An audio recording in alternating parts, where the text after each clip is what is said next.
Ready? Do the countdown. 3, 2, 1. Welcome to Sounds Like an Us Problem podcast. Actually went that in one take. Welcome everybody. I'm Jasmine. I'm Danny. And welcome to Sounds Like an Us Problem pod. Woo! We're The chaos is back.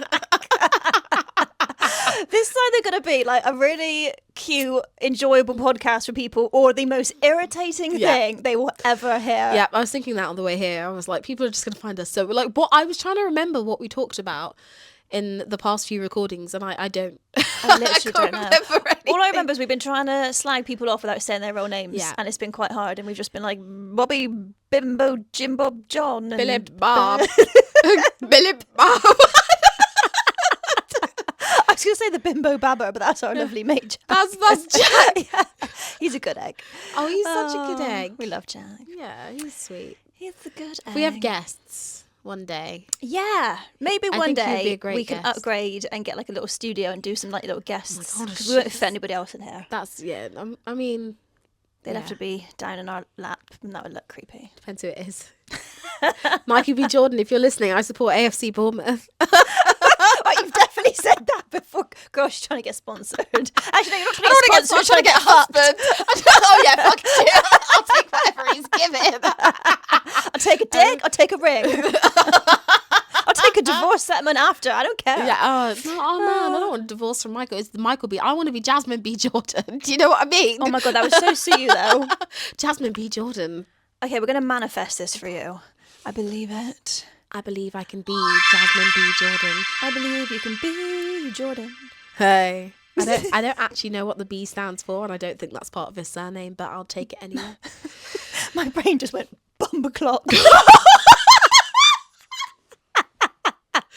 This week, we didn't Moose boosh. I love a moose boosh. Why are moose booshes always like a foam? You know, like, do you ever go somewhere really fancy and they just give you a spoon with a foam on it? I can't believe I'm the one with ADHD. I mean, I've just never been tested for nothing. Well, yeah, that's true. You are a comedian, so you've got something. There's something spicy in there. Yeah. What was I going to say? Oh, yes. Sorry. Yeah. Podcast. This podcast is I've forgotten. What's our podcast about again? It is. I don't know what it's about. No, it's about us two chatting people shit. chatting shit. That's it. Yeah. And hopefully finding people out there who will listen to us and feel like we're their like fun digital friends. Yeah. And if someone's having a bad day, maybe we'll cheer them up a bit and they'll laugh along with us. And that's it, really. Cultivating We're some sort of thing like that. Millennial women who have very different lives and have formed a wonderful friendship through the convergence of said lives. Yeah, so I think that's the thing. We can appeal to everyone because we kind of cross all aspects of life in very different ways. Breaking news, you may find us annoying, but we don't care. I literally could not give less of a fuck because I just think if you find me annoying, that is absolutely fine. You don't like me, you don't be my friend, crack on. Yeah, I am annoying and I'm okay with that. Yeah, I quite like being annoying. I'm very needy. How many times have I updated you on the same problem?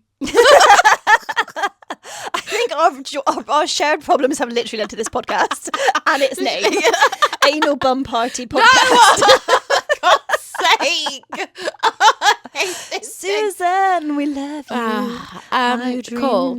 So our topic this week is careers, which is very fitting considering my job a Rooney in the daytime. Career coach legend. Thank you. I'm going to put that on my CV. Yeah. I am indeed a career coach, but this is not, I mean, it can be a career coaching session. I love how you turn to the camera for that one, like to pitch it. Like, I am a career coach and you can find me at blah, blah, blah. I don't know if I don't know if my business will have the same name by then. So just look me up on LinkedIn. Why don't you?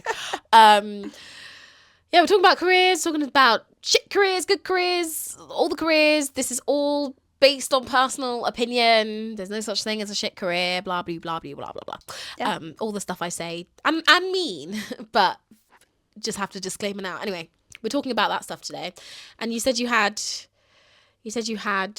Some job dramas. Yeah, job dramas. I have worked with so many insane people over my career, like it's literally mental. So I should add, my job that I have now, I love. I work part-time at a charity and I absolutely love it. Everyone there is amazing. I've had some really good jobs. I used to work at like the Louisiana pub when I was a student. That was one of my best jobs That's ever. A lush pub. Oh, I love them. But I also was a freelancer in TV and film for 12 years. Yeah, is this the dildo one? The dildo one. Is this the dildo job? Which one was the dildo job? How many jobs have you had with dildos in it? But I had to buy them. Yeah, I had to buy loads of you had to go to a dildos. sex shop and buy a bunch of dildos. Yeah, is that the one? Yeah. Okay, So sorry. that's like, well, that's one short snap. I'm ruining your stories. No, and that was actually a friend of mine, so I can't take the complete credit for that. But my friend was a prop buyer, or is a prop buyer. She still does it, and I don't know what she was working on. Like it wasn't like mad. It was something like skins or like something or like whatever. And she had to go to like a sex shop somewhere and buy like as many dildos as possible because they were going to be used in some scene. So it was this young, like, 25-year-old girl just turned up with a company credit card and was like, I'll take all your rubber dicks, please. Anyway, sorry. So you're a freelancer and you worked with loads of psycho people. You were a freelancer for 10 years. 12 years. 12 yeah. years in TV. Mm-hmm. Yeah. Cool. And okay, what's like the maddest thing that's happened to you in TV? Oh my God, I need to be careful because again, a lot of these people I still know. Fuck them. Like a career to me is more than just a job. There's a thing called a portfolio career. It means you're doing lots of different bits. Yeah. I think all comedians are doing that because like literally nobody makes enough money to live off the circuit anymore. And most of the people that I meet that do are men, unfortunately. Yeah, but don't you think they look really unhappy? Like the odd time I do meet someone who is full-time, they always look absolutely fucked, shattered, and then I'm like, how's life? And they're like, great, I live on the megabus and I don't talk to my wife or kids. And I eat service sandwich, blah, blah. Service. Your brain just rebooted. I'm buffering.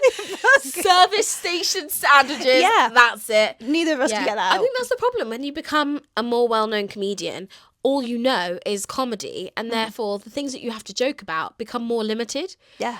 Because if you're coming from lived experience, your lived experience is all comedy. And so that's why I think some famous comedians start to end up losing touch because they can't talk about like relatable stuff like how much, I don't know, bread costs. I couldn't think of anything, but it's not the same anymore because they're now like more wealthy or more famous or just everything in their life is comedy, and so therefore it's only really funny to other comedians. But I think when people get to that level, then they just outsource writing jokes to other comedians. Is that a proper thing, is it? Yeah. Oh. Yeah, loads of people know it. Loads of people do it. I know loads of people who write for other comedians. Oh, really? You should do that. You'd be really flipping good. I do a little bit of script editing for some people. Yeah, I have done a little bit. Yeah, you gave me notes. They were great. Yeah. No. You should definitely do that. Well, okay, so that was TV. Wait, no, we haven't even talked about the mad stuff in TV yet. Oh my God, yeah, I'm trying to think of what I could say without getting sued. Okay, I selfishly don't want you to get sued because I don't want to do a podcast with anybody else. Also, I feel like most of this podcast have already gone, oh, cut that out. Yeah. Yeah. Yeah, I'll tell you some nice people, shall I? So I worked on a little film in London and we had Michael Gambon for like a day, like Dumbledore dude. It's Michael Gambon who's Dumbledore, isn't it? I don't know what you're on about. I was nodding Michael Gambon's the actor who plays Dumbledore, isn't it? There were two. He's the second one, so not the dead one. Oh shit! I'm sure it was him. I honestly, for the life of me, can't remember. I'm really sorry. I mean, we're not exactly Harry Potter fans, are we? But well, I mean, I'm not going to lie. I absolutely love Harry Potter. I just hate the author behind it because she's a bigot. And yeah. Oh, it is him. Oh, is it? Yeah. Yeah, he's him. like. So it is the dead one. No, he's passed away, Danny. Oh, he's not the original one who died. Passed away. 2023. Rest in peace. Shit. I didn't know he died. Oh God! Stop. Well, because the first one died, and then he's the second one who did most of the films. Yeah, he got more angry after. after. I didn't know. Anyway. Anyway. All I was going to say is I had like one day filming with him in London, and he was the sweetest dude ever, and he was so chill, and he made me laugh because I remember I had to go to my car and get some stuff or whatever, and he was in the car park in his boxers with a dressing gown, having a fag, just chill as fuck. Damn. Did not care. But when you said car park in the boxes, I was a bit like, no, like in an iconic way, like just like fire door. Like he'd slipped out of the set Right. And there was parking at the studio, so like he was just at the back. And I think like his, if I remember correctly, we were filming like a nighttime scene, so that was probably like dressing gown and stuff would have been his costume. But he just didn't care. He was just out there, spoke it, said all right, and I was just like, what a chill guy. Aww. Yeah, I thought it was really sweet. And on the same thing, we had Ray Winston in for a bit. He's like that cool, just like all the gangster stuff, and he was wicked. We had like a canteen, and a lot of actors will be like, even if they're not in costume yet or makeup, whatever, they love just getting the rhino to get their dinner. Like, you don't have, like, a lot of things you don't have to. Like, you could just go get it yourself. But they just love, especially the new actors, very new and experienced actors, I found just loved wanking all over you. Like, I want this, I want that. Anyway, we had Ray Winston, and I saw him in the queue getting his own food in the canteen, and I was like, legend. And then he came back past me, and I was like, oh, what'd you get, Ray? And he was like, pie and mash, darling. I was just like, yes. I like that. And again, it was just like, you're cool. You're exactly what I thought you would be like. I met when I was 21, I worked in a very fancy gym in London, and I was just on reception. Actually, thinking about it, it's kind of dodgy because all of us, we had one male receptionist. We had one male receptionist, but at the time, this whole place was really weird. It was only like the rich and or the famous that pretty much came, because this place was hundreds of pounds a month. I'm not fully sure. I don't know. That's crazy. It was expensive. They used to throw these huge parties. They convert the gym into like these party venues, and they'd have themes and synchronized swimmers and casinos. And, like, oh, cool. It was fun. It was a lot of fun. I liked majority of people that I worked with. A few things went wrong at this workplace. However, one, I worked with, on my trial shift there, literally I was standing there waiting, and the first person to walk in is Patrick Dempsey. Oh. And I remember freezing like, nah, is it Patrick Dempsey? Nah. And then they have to scan their card, so scans the card and it shows the name so that they can go through, and he was like, you're right, good morning. I can't do the accent. he was perfectly sweet. I saw him a few times, and that's when I was like, okay, I see what kind of place this is. Does it make David Lloyd look like Poundland? Oh yeah, 100%. 100%. Cool. This was tiny. It was David Lloyd has way more amenities, but this place was fancy. At least for me anyway, as a little 21-year-old. And then I had a horrible manager. Horrible. There was one time she came up to me. She was yelling at me like super close to my face. She was like, "Don't talk about my business." I was like, "Who are you?" Because she was dating one of the members, and it got out, and I didn't even talk about it. Get fucked. Eventually she got fired, so that was nice and satisfying. And but I met a few celebrities. I feel bad. It feels like name dropping is grim, doesn't it? But it's interesting, so tell me. Well, no, because it's kind of like a negative story, and I feel bad. Like, I'm like, what if one day I meet them, and then they're like, actually, how egotistical am I to think that I'm actually... Anyway, I know, I was literally thinking, oh my God, I didn't know Michael Gambon had died, and I feel bad. What if you listen to this? Hello, it's Heaven Radio. Oh my God, that'd be funny. No, this was a very famous music producer that you guaranteed have heard of. And I was, sitting at reception on my own, and we used to sell drinks and snacks behind us. And he came out, and he stood there, and he was just like, just staring, completely silent. No, just no. Not. He wasn't creepy. It was just an odd experience. He was just staring into the abyss. I don't know what was happening, but he was facing me, but not. He was looking through me. He was not looking at me. Eventually, after about like 3 or so minutes, I was like, "Sir, you all right? Do you want anything?" And he was like, "No," and then just walks out. It was really weird. Oh, that sounds like some sort of drug mishap to me. Like there was definitely the only music. We'll have to beat this out, but the only music producer I can think of is Mark Ronson. Anyway, so when you said music producer, I was like, "There's no way." I am not saying who it was. Anyway, so I also met Jamie Dornan, who is just beautiful. He's just such a beautiful man. It's actually annoying. The most famous one that I am name dropping now, fuck it. Do it. Ben Affleck. Ooh. He was I remember the I don't even know if I'm allowed So to. could people have like short-term contracts then? They'd be like filming in London from the Exactly. States or whatever. And I remember we got the call and everyone was buzzing. They were like, oh my God, we're going to get a famous actor. But we didn't know who it was yet. Yeah. A studio or something was like, yeah, I know you only do like long-term contracts. Can you sort this out? Yeah, but he was actually really lovely. He came in, he was like, I'm so sorry, I forgot my card. Can I give you my name? As if I didn't know his name. Can I give you my name? Yeah, I'd be like, no, you give me your number. No, I'm all right. I don't really want to date Ben. Isn't he? Is he still married to J-Lo? I don't know. Oh my God, no. I think they divorced again. Oh no. I think they remarried and broke up again. They'll be back together. Yeah, but he comes up, he gives his card. He's like, yeah, sorry, I forgot my card. It's Benjamin Affleck. Benjamin! That's sweet that he gave his whole name. I was like, the only one that I met, do you know what? And I am going to say this because I'm so cross at her, was Sienna Miller was horrible. Oh, really? She was horrible. We had treatment rooms upstairs and she came in.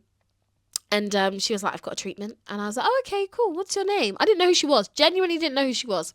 She goes, Sienna. And I'm like, oh, okay. Do you have a surname?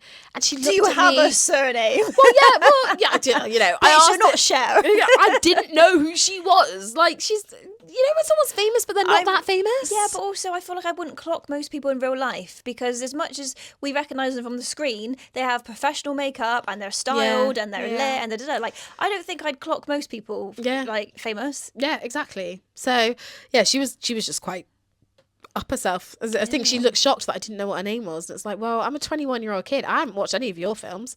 I don't even know. I can't even think of anything. I know she was married to Jude Law, and didn't he shagged cheat? the nanny? Yeah, that's Classic. not good. That is not good. Now he's in an Uber Eats ad.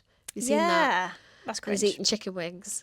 I I will say though, it does work. I do want chicken wings every time I think about it. I do. I always want chicken wings. Or nugs. Celebrities at work. There you go. I worked on something. I could try and be vague again because these people are around and I still work. People are going to tune out now because they're going to be like, give us the real gossip. I worked with a what would you call like crappy TV? Okay, crappy TV presenter. Like, so not somebody like, if I was going to say premium, you're going to think like David Attenborough. So this was like somebody like very like daytime TV. And you're not allowed to say what the show is. It wasn't on a show. And this is a clue if anybody really cared. This person, he wrote a script of another film. So that he was like a daytime TV presenter, and then he wrote a script, and we made this film. You might figure out. Anyway, he thought he had the biggest dick because he was the writer. He would turn up on set, like literally swinging his dick around, and then the cast were really, again, Craig famous. Wallace. And it had a really cool cast, and a lot of them were really like famous, established actors. And one day the main actor was just like, get this fucking asshole off set. Yes! Or I am not filming. Like, get him off my fucking set. And the writer had been such a knob that it was totally valid. He came into the office where I was one day, and at the time I had red hair. And he just sat down. I'd never met him before, but I knew he was because he's on TV. And he just sat down and was like, hi, I'm so-and-so, the writer. And I was like, oh, yeah, hi, I'm Danny. And he was like, red hair. My wife has red hair. What? And I was just like, okay. And he was like, I just love red hair. And then he just started telling me about his wife. And I think he just, for some reason, just casually dropped in how she was like 24 or 25. And he was like mid-40s. And I was just like, again, why are you telling me that? And then for some reason, he just launched into this story of being like, when I started out on TV, before I was on camera, I was behind the scenes, and I had to drop off a package to somebody, and I had to buzz their gate, and I had to drive down a mile-long driveway to get to their house. And I looked at that house when I got down the driveway, and I said to myself, one day, I'm going to have a mile-long driveway. And Danny, I have got a mile-long driveway. And I was just like, that sounds really inconvenient. Yeah, why would you want that? But yeah, I'm glad you and your 25-year-old ginger wife love your driveway, mate. My, do you know what I mean? Like, so, his mile-long driveway. Yeah, but he just said it was like such a flex. And then I can't remember what I said, this was years ago. We just eventually walked off, and everybody in the office, we just all turned to each other and we're like, what the fuck? That is strange. But also, do you have any pictures of you with red hair? Yeah, they're still on my like my Facebook. I've had like every colour. Between red, pink and blonde, I've had like every colour. Pink was one of my favourites. I did really like the pink. pink. Obviously, I love the blonde. Wait, I've just clocked your natural hair is not blonde, is it? Not really, no. It's like the colour. I've got eyebrow pencil on, so like Oh look, so I was like this kind of strawberry. Oh, I love it. Wait, show everyone. Look, this is such a vibe. I love that. Yeah, I like the strawberry, and then that was more gingery, and then gingery. Oh, you're and so then pretty. At one point, it was proper red. Who is this imposter? That's not Cassie, the dog. That's Bella, my little How family young you dog. look. She dead. This was a long time ago.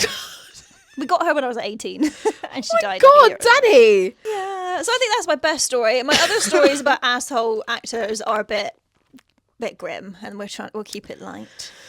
You have to keep it light. I'm trying to think of like 9 to 5 jobs, like in jobs that I've had some real pricks for managers in the past. The problem is, like, I've been doing this job, career coaching and stuff, for like 8-ish years, almost 8 years. And majority of people, salt of the earth, wonderful. It's a fairly small community. And they're just so nice because they're literally in careers to motivate and help people achieve their dreams. And I love it. I love my job. I'm very, very lucky. However, with a big burr. The problem with my job is because we all care about the clients, the students, whatever, we tend to stay at this level. And then as you go up, if there are like management opportunities and stuff, a lot of people don't want to go up because that means they'll be further away from like doing the actual face-to-face stuff. Facing, yeah. Right, yeah. And so then what happens is they swoop in someone who has like some sort of irrelevant degree or qualification, Billy Big Bollocks. Or has been a manager in some completely different industry for however long. It's like the cabinet in Parliament. They just swoop their favourite person in there to keep things cabinet of lid on. And then that person just always makes the most dire decisions, or they completely take a step back and just basically let you run things and take credit for it. Yeah. I would just like to say, at the time of filming this podcast, that is not my current manager. And I genuinely mean this. My current manager, she is the best manager I've ever had. I think this is how we're able to talk about this now and laugh about it, because I think we're both very happy with our current like portfolio career and people we work with at the minute. I feel like we've got ourselves into a nice. But people in the past, I feel like I'm safe now. I don't know. I regret not making it more public how corrupt one of my first careers was, because it ended up in the news. It ended up in the news. Shit, it was a big company, like a there's a big thing. It ended up in the news. All this corruption. The CEO had like loads of corruption, and the worst thing is, you're not going to know who he is. Yeah. No, just because you said like big, I was thinking like that was not as they're big in that industry. Got you. Yeah, Got it. that's what I'm saying. Okay. Like they're one of the biggest in the industry, believe it or not. So yeah, but the corruption was so big that it made news. That's mental. Because obviously, you know, when you work in the industry that I work in, you don't really expect that, but no, it was mad. Like we would have I don't know, we'd have like these mad award shows where you'd be clapping for about 40 minutes. Just your hands would be raw at the end for all these arbitrary awards. You know what? Sorry, I've just thought of a story that I've got to get this off my chest. Okay, go. Because of all the things that happened at work, of all the horrible things that my manager didn't support me, etc., etc., of all the horrible things that happened at that workplace, the worst thing to happen. Every Easter and Christmas, we had these big quizzes for the staff, and they were really fun. And they'd like provide like free drinks and meals, and then we'd have we'd have different teams and we'd do quizzes and whatever. They also had best dressed prizes. Oh, I feel like that straight away is a bit ick for like a workplace. No, because they were like as in outfits, like fancy dress. Oh, it was fancy dress. Yeah, because it was Christmas and Easter themed. Sorry, got it. Because I was gonna say like, it feels a bit mean, just like generally like. No, it wasn't dressed. like, hello, I'm in my best red sexy number. Give me the prize, CEO. No, it was like best dress, fancy dress. Got you. So you can either have it best dressed as a team or best dressed as an individual. Now for Easter, my team weren't really that into it. So I just said, well, why don't we do Little Bo Peep and the sheep? I can go full out, and you guys can just wear something woolly. And they were like, yeah, great. And I won the individual prize. Of course. And what was really funny is the man who gave it to me, I don't know who he was like, I knew exactly who you are when I first saw you. And I was like, oh, great. He was like, you're Mary, quite contrary. I was like, okay, I'll take it. I want the prize. Anyway, Christmas rolls around, I'm thinking, what can I do to be really original? That's going to like blow everyone out of the water. It's going to absolutely defeat Easter, because I really put effort into. I had a blonde wig, I had a petticoat, I had a crook, everything. Love it. So I decided to go as a snow globe, and I made A snow globe. a snow globe, That's a globe of snow. snow globe. I don't know why. You're laughing. This is a dead serious situation, Danny. This is the most serious thing that's ever happened to me. Expecting like snowman, snowflake. Nope, it was a snow globe. Globe. How did you get the spherical, glassy, plasticky bit? So my boyfriend at the time thought I was mad because I absolutely commandeered the living room for a week making this costume from scratch. Oh no, I actually like that. Okay, one. don't fuck we that like guy. that ex. I take it back. Yeah, I'm so supportive that I get really angry about everything. we made some errors. No, he was the nice one. Okay, the only nice one. The only nice. Right, got you. Okay, we like him. Cool. So you were taking over the living room with these shenanigans. I used an umbrella, like a clear umbrella. Ooh. To like form the globe bit, and I can't remember how I made the base. I think I started with cardboard and then paper mache'd it, and then there were sticks and loads of cotton balls, so that like if you shook me, like snow would shake. That's incredible. It was insane. So I rock up, everyone's like, "Oh my god, Jasmine, you've nailed this." Have you got a picture of it anywhere? I don't. That's what I think. There's one somewhere, and I need to dig it up. Maybe I by can't the find time it. we post this, we can try and find it, and we can. Yeah, I can't bother to edit that in. We'll see. But yeah, it looked incredible, and everyone was like, "You're a shoo-in, Jasmine. Like, this is great. You're definitely my favorite." All of that. Anyway, they announced the prizes, and who should win best dressed but a fucking carrot? A carrot. Not only just a carrot, Danny. It was a ready bought costume. They didn't even make it. No. They bought a carrot costume. And Like literally like a cheapy Amazon Smithies just kind like of. just chucked it on carrot. And the thing is, as a team, it was a good idea because they were a Christmas dinner. So if the team won, it would have made sense. Yeah. Because she was veg as part of the Christmas dinner. Yeah. But no, they let her win on her own. And then who was second? There's no second, Danny. It was. There's no second. There's only one winner. It's because you said announced the prizes, but it was just individual team. Yeah. No. And I was robbed. I was absolutely podium. freaking robbed. I was this robbed. another time? Who's the famous Christmas carrot? Is it like Aldi have got a Christmas carrot or M&S or somewhere? Don't know, don't care. Doesn't matter. It was because it was a very important person's wife. Oh no! I thought you were going to say like a slutty Santa won it, and then that would have been even worse. No, I would have appreciated that. Oh, you would have? Yeah. See, this is why we're different. Because I would have been like, how bold that you've come to this, a slutty Santa. I rate it. I would have been like, yes. Do you know what? She just walks in with her P45 in her stockings, like, I quit, bitch. Give me the free alcohol. My asshole's in the photocopier right now. I can see that. But you thought those were my lips. I mean, they are, but okay. There was a woman who, she had curly hair like yours, but much, much, much bigger. And she like dyed it green and put it up with hairspray and made it into a Christmas tree. If anyone else was going to win, it should have been her. Yeah. Not a fucking carrot. Not So a fucking you're carrot. very much based on the most points go for the most effort rather than the theme or character or It should be consistency. effort or cleverness or, do you know what I mean? I feel ya.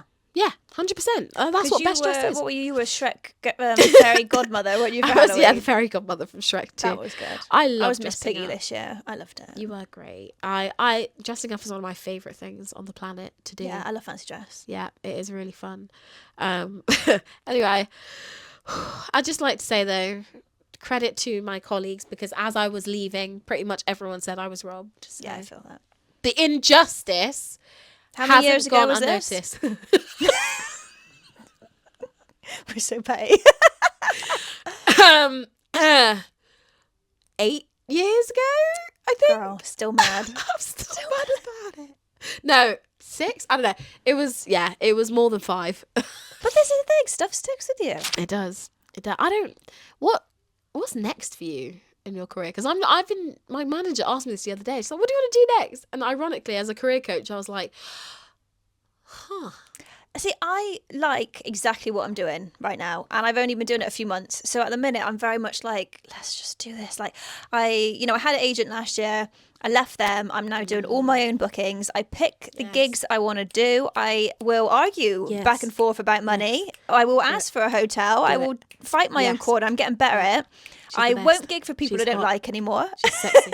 We love her. And that's lovely. And then I've got this lovely charity job, which I absolutely enjoy. So the minute I'm like, I finally I'm liking stuff. I'm probably going to get hit by a bus tomorrow because I've said this. I've cursed myself. So I would really like no change in my life right now. Because I feel like I've been trying to... Can I give you a hug? You're just like, do you know what? I'm actually so friggin'... I'm so proud of you. Oh, babe. No, genuinely. I don't know if the mic call that, whatever, but like that's just nice to hear, man. Oh, thanks, babes. Because I mean, like, genuinely, I've been like really disillusioned with like my career for like my whole life, really. Because I really wanted to work in TV, and then I did, like, pretty much, quite soon straight out of uni, and then discovered it was mostly a nightmare, and you work with mad people, and the hours are terrible, and you have no life. You went to uni, Yeah. What did you do? English and creative writing. Oh, where? Yeah, and then I started doing script writing, and then that was how I wanted to get into the TV route. But it was for like freelancing in Bristol. Bath Spa. Oh my god! I don't think I knew that. But you were and then that was fucking all mad sort of, I was doing 12-hour days and not really liking it. And it sounds cool, but like the reality, the job roles that I had were the sort of job roles where you have to do the customs paperwork and you have to do all that crap. Yeah. And then I started doing comedy, so that I had something for myself, and that was great. And then that all went, moved along quite quickly, which was amazing. And then I took a bit of a jump of getting an agent and going full time. And then actually I didn't enjoy that. You got Asian? Agent. Oh my god! Dude, I could cancel me, please. I got an agent. I really am so sorry. I was about to fucking cancel you. I was like, what are you fucking talking about? I got an agent. Oh, that's embarrassing. And I went full time, so I stopped freelancing. But it didn't make me happy. Like, I just felt like I lived my life on the motorway. So then I was like, and again, I got to be honest, it felt a bit cringe to then be like, like if I had to let go of what it looked like to other people. But it felt weird to be like, no, I need a job. I need a bit of both. And I've got a bit of both. And touch wood, I'm very happy. Yeah. So let's not fall off a cliff or anything anytime soon. Please don't do that. That's how my first best friend died. I honestly, I know it sounds so cruel, but I do love the reaction when I say that. But I knew that. I'm so sorry.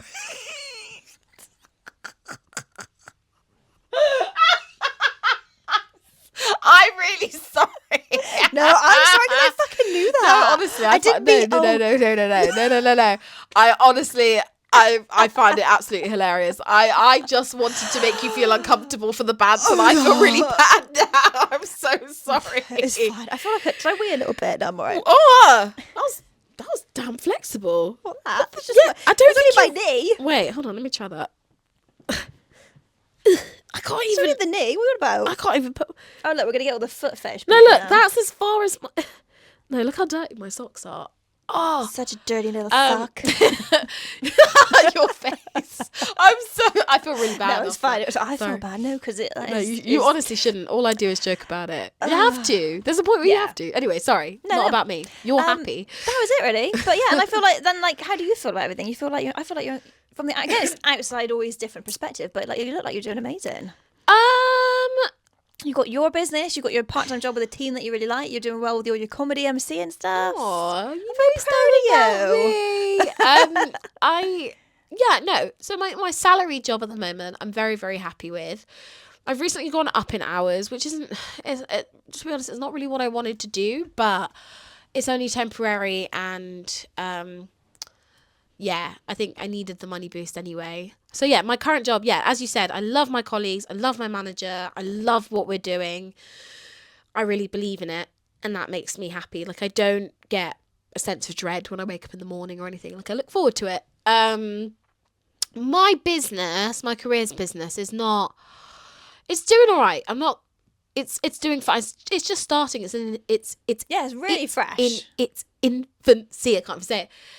But one of the things I really need to do is, I'm always like this. I always so hard on myself, but I do need to launch my social media. I haven't done any actual business development with it, so it doesn't feel like I'm doing what I want to be doing. The stuff that I have done is great, and it came by accident. People found me on LinkedIn and messaged me, and I got to do some really cool stuff.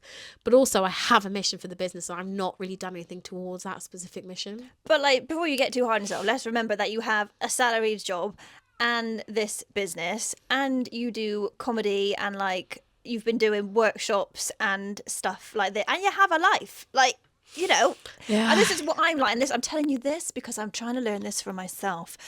I'm very much in the habit of being like, Danny, you could be doing more. And then sometimes I have to sit down and go, bitch, you do enough. Yeah, like, you do a lot. Fucking have a nap today. Like, girl. I know, that's the thing though. But like every time I'm relaxing, I'm like, could be doing my social media right now. Could be writing exactly the script. Could be editing the podcast. Could be checking my emails. Could be doing this. Could be doing that. Could be. Yeah, it's hard. Mate. Okay. So I think, we've gone on for a while. I feel we should leave some careers advice. Oh, go on. Well, I was going to ask you. What if you had to give any? Oh, it's hard because I've been in situations, especially with like freelance contracts, where you can't leave you're going to have no work. But what I would try to say is, if possible, if you can help it, don't work for or with cunts. Yeah, I like that. But that's very hard. That is easier for me to say in the comedy world, where it's literally gig economy and I will do this and that. It's not always as easy when it's your day job. Yeah. But, try. Yeah. You don't have to take it. That's the most unprofessional advice I can give you. No, I agree with it. I think that, obviously you've got to play the game to win sometimes. I think when I'm helping people with their career, I'm always stuck between, I want you to be a disruptor and to go and to make a name and to stand up for yourself. And, there's so much systemic shit out there that people have to deal with as it is. Yeah. But you also sometimes need to infiltrate from within, and you've got to play the game a bit to play it the way that you want to. You've got to play it the way they want to before you can play it the way you want to. I feel like now I'm further in my career. Earlier on, the amount of shit I took from the company I was talking about earlier, I would not, there is no way I'd be taking that now. Yeah, that's same. not happening. I remember one of my first filming jobs, I was a camera trainee, and I was 24, I was under 25, and I had to drive the camera van, which is like a 3.5 ton Luton truck. And like, for someone who then became a production coordinator, there is no way you make the camera trainee be on set for 12 hours and then drive the truck around. Because what would happen is you'd film in a house, for example. The next day you'd be filming in a cafe. So all the trucks would have to be moved to a set base overnight. And there's facilities guys who do all that. Normally they do all of them. This was a low budget thing. They didn't have many facility guys. They put it in my contract that I would move the camera truck. I have never met anybody else, all the camera people I know, I have never met anybody else who had that put in their contract. And I was 24, working 12 hours a day, filming, and then I would drive to wherever I had to drive to in Bristol with this truck, and then I'd have to get a taxi home, and then I'd be up at like 5 the next morning, and I did that for months. That's mad. Because that's just what they told me I had to. And that was the thing, is why I was like, oh, I want to work in TV, this is what it's like. Get fucked. Yeah. I should have done that. And they shouldn't have asked me to do that. No, you are totally right. I think if you want to try and avoid those traps, this is my advice. If you want to know what you're worth or understand what your potential is worth, because remember, you're not always going to go in perfect knowing everything. You're going to learn. Talk to people in the industry. Find your allies. Talk to people in the industry, not just high up. Talk to people at a similar level to you, or maybe like just slightly ahead, or whatever it is, and network. Not just to get a job. Don't just network to get a job. Network to find out pitfalls and tips and things like that, so that you can understand if something happens to you and it doesn't feel right, you have a little bit of justification or someone to turn to say it doesn't feel right because it isn't right. Yeah. And you can do something about that. And do you know what I love doing now? And I don't know if this is like actually professional advice, but I'm just going to tell people, because I'm just like, this is just telling people we bloody do, don't we? I love asking my colleagues and friends and people what they get paid.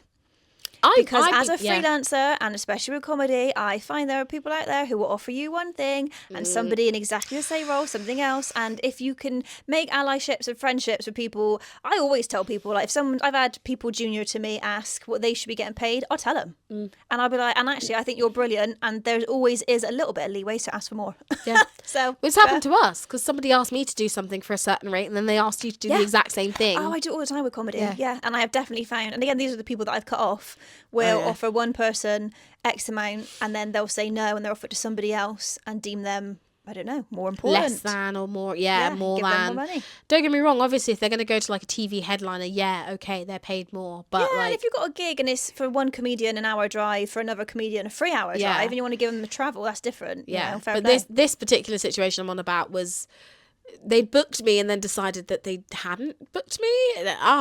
Some people are dicks. Some people are just dicks. Yeah, try and avoid the dicks. Yes, don't try to see the good in everyone because not everyone has good in them. That's such good advice. Don't Is it? try and see the good in everyone, because that is what I have always been like. Again, it's very much a people pleaser. And actually, sometimes people are just taking the piss.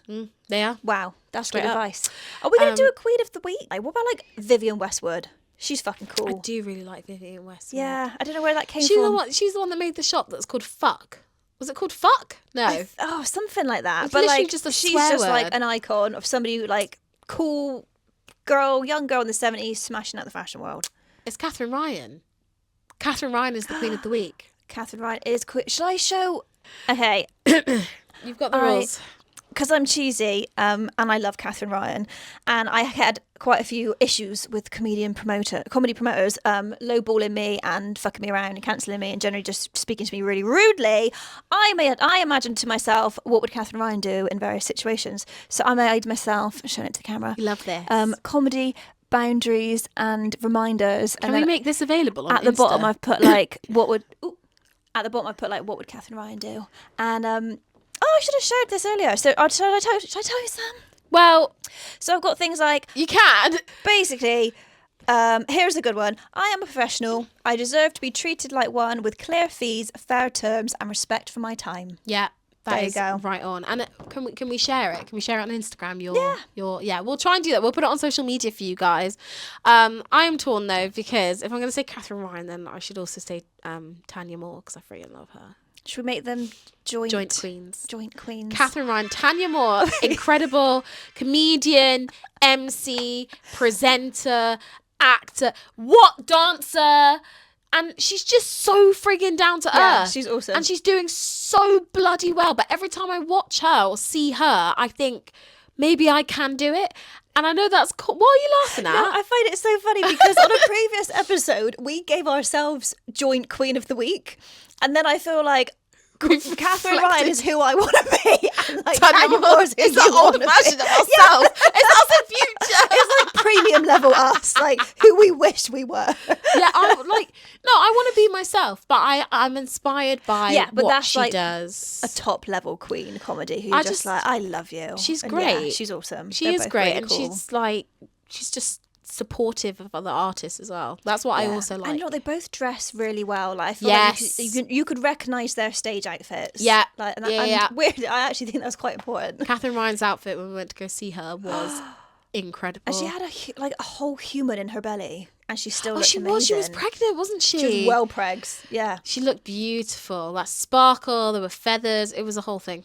Okay. Catherine Ryan and Tanya Moore, joint queens of the career app. Yeah.